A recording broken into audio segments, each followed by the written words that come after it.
like, here's what happens if we do this. Here's what happens if this team loses, and then we have like you've never been shy about that because they're going to learn about it either way, right, on social media. But you're Yeah. like, screw it, I'm going to tell you exactly what this means, right? Well, that's what I've just started. I said things have changed, and maybe I've said it to you. It's like not that long ago, you could create your own narrative because you were the most knowledge filled informational piece they had. You were all they had, so you could create whatever narrative you wanted as head coach. You could lie to them, and we did. You'd make up stuff, and now they have more information. They can dig up more than you can. And so I don't. It's like, dude, why am I trying to create my own narratives? They are looking at Logan Hansen and D3.com and D1 Region. Like they can find all of it better than I can. So it's like I've decided we go full honesty. It's like, okay, I'm sure you've seen this. We just talk about all of it now for 5 minutes, and instead of trying to hide from it, I just okay, let's talk about it. That's what I say. Let's completely unpack it and be honest about it, and then we put it away and talk about what it's going to take to make it happen. How do you think the guys handle that piece of it? Because, like, this is my first full year, like, in the D3 media scope, I guess you could say, and it feels like all of these different entities, like us for sure, like that's D1 Rejects. I'm going to talk about obviously you guys because my history, but like you have all these different entities that are talking about how great you guys are. I know Nick Saban at one point like called it like rat poison. Do you guys? And I guess I know a little bit about like what that answer looks like, but like, how do you think the guys react to that? Like when they see all this national attention, like it's been going on since post COVID and like at a rapid rate this year, of course. But like, how do you think the guys like on the team generally like feel about that versus maybe what you kind of feel about that? I guess. I give our guys so much credit, more than me, about handling it right.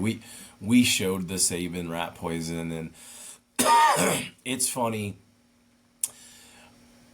I've stayed who I am. Here's an example. You can imagine this because just think about our stretch lines. You know how we do it within the half of the field and Right. across from still the exact same when you were here. And I'm walking up and down the middle, and I like some coaches are like, it's focus time, shut the hell up, get rid of. I think stretch is a fun time to like get rid of all let's have some fun. I think it's kind of the last hurrah of doing that right before you do get focused. Again, maybe I'm different, so I'm always jacking around a little bit, and so I have flipped it and kind of ironically, like last week, I said right after we come out of team meeting saying, hey, it's stay muddy. It's all about the process. We use our 5 minutes to talk about MPIs and all of what it means. Now it's all about stout and blah. And then we get out the stretch, and I'm like, how's Nussbaum supposed to focus on practice? All he's done is look at MPI and bracket,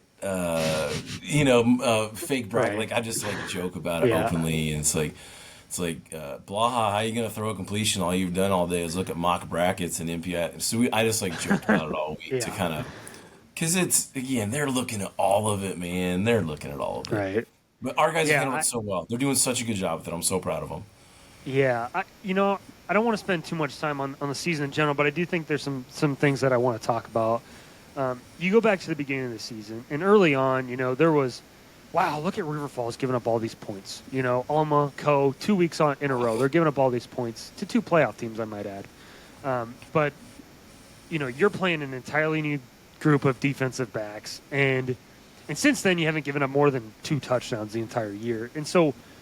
I guess what can you say about how those young DBs have improved since week 2 and the job that Coach Wood and Coach Wissing have done to continue to get these guys along to obviously now, like, man, that group is such a scary group of defensive backs now.